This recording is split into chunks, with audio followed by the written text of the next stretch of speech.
Entonces, en relación al otro proyecto, que es el proyecto de la Cámara 1350, un proyecto de igual forma que fue radicado por este servidor, es un proyecto que establece un proceso de mediación compulsoria para pequeñas y medianas empresas en Puerto Rico. Fue avalado de igual forma por varios compañeros de la minoría parlamentaria y de la mayoría también, incluyendo al presidente de la Cámara, Jaime Perelló, y fue aprobado con algunas enmiendas al finales del año pasado. Y básicamente lo que establece este proyecto es que cuando hay diferencia entre los acreedores, que pudieran ser acreedores hipotecarios, pero no limitados a acreedores hipotecarios, estaríamos hablando de cualquier tipo de acreedor. O sea, que en ese acreedor hipotecario podría ser un banco que tenga un préstamo comercial puede y ser un la banco, garantía, hay una garantía de una hipoteca. Puede ser un banco que tenga una garantía sobre un préstamo tipo hipoteca, pudiera ser también un negocio que tenga alguna gestión de cobros contra otro negocio. Okay. Y algo que se le incluyó al proyecto en el proceso de diálogo y de discusión con los compañeros de la mayoría fue que ellos incorporaron también gastos de utilidades, tanto de energía eléctrica como de autoridad de acueducto y de igual forma de Hacienda. Eso quiere decir que los acreedores también son agencias del gobierno o de utilidades como Hacienda, Autoridad de Energía Eléctrica y Acueducto.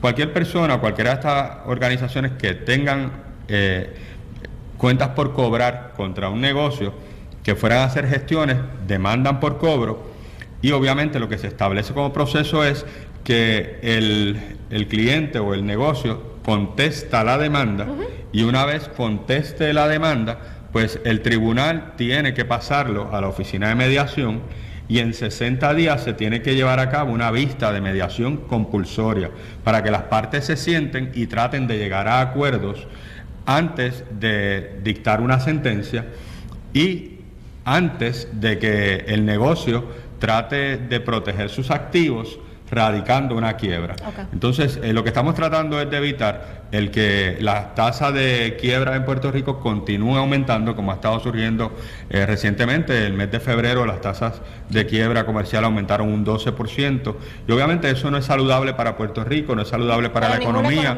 no es saludable para los negocios, no es saludable tampoco para los empleados de los distintos negocios. No podemos desarrollar a Puerto Rico económicamente si siguen habiendo quiebras. Así que yo tenía, porque obviamente cuando se trabaja en términos de acciones de cobro de dinero, aquí se puede utilizar lo que es la regla 60 para aquellas acciones de cobro de dinero que son de menos de $15,000, claro está, tienen que ser exigibles, liquidables, tienen que ser son más sencillas que si existiera una hipoteca detrás.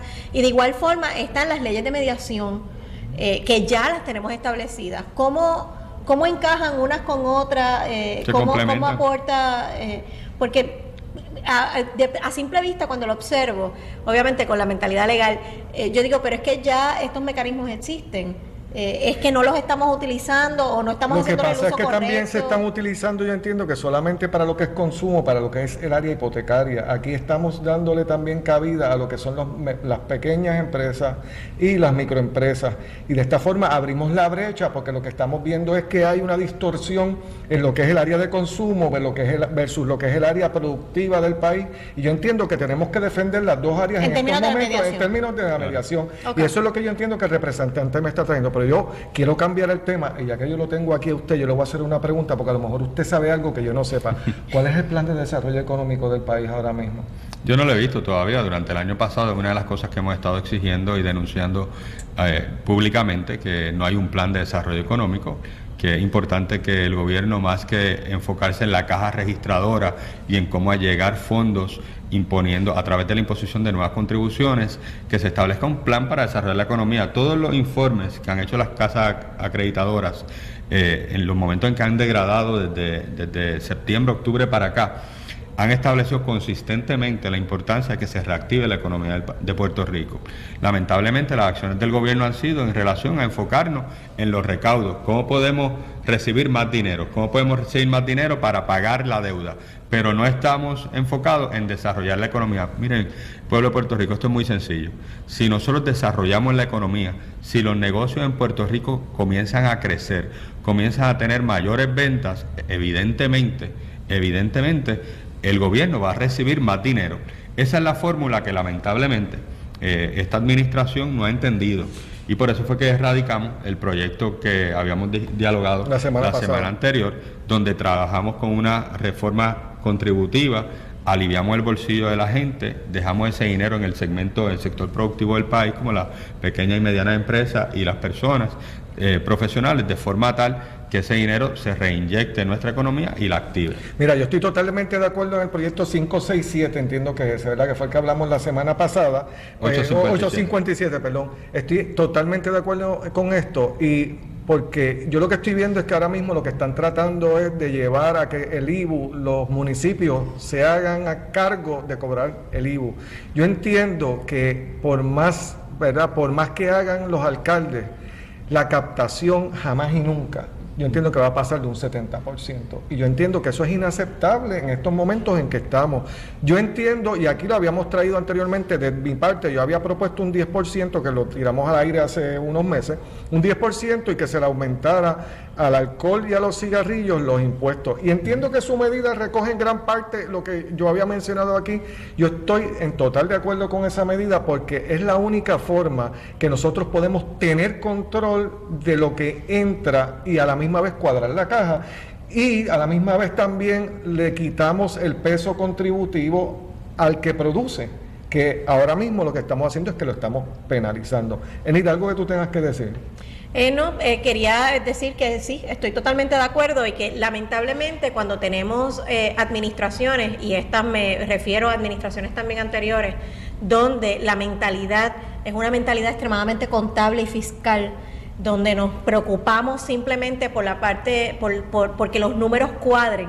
Y esto es algo que cuando somos desarrolladores de negocio lo peleamos mucho con los contables y los financieros, porque las cosas tienen que ir de la mano. Y el que es desarrollador de negocio busca cómo desarrollar a la misma vez que crea el dinero para poder cuadrar la caja, pero no necesariamente el que es financiero. O sea, que hemos tenido varias administraciones ya trabajando con esta ansiedad de tratar de lograr cuadrar nuestro déficit, y se ha olvidado de las otras patas o de los otros componentes tan importantes que son para lograr el crecimiento y desarrollo económico, porque son dos cosas, dos vertientes también. ¿Usted tiene también algún proyecto que entiendo que lo podemos hablar en el futuro con respecto a la educación? No, tenemos varios proyectos que hemos radicado en relación a la educación de Puerto Rico. Pero nos dicen, ahora sí que nos pusiste difícil, Efraín, porque llevan rato diciéndome que tenemos que irnos a una pausa. Lo que le quiero decir al público es que tenemos todavía tela que cortar. Perfecto. Con el representante Tony Soto, o sea que en el futuro lo vamos a volver a traer,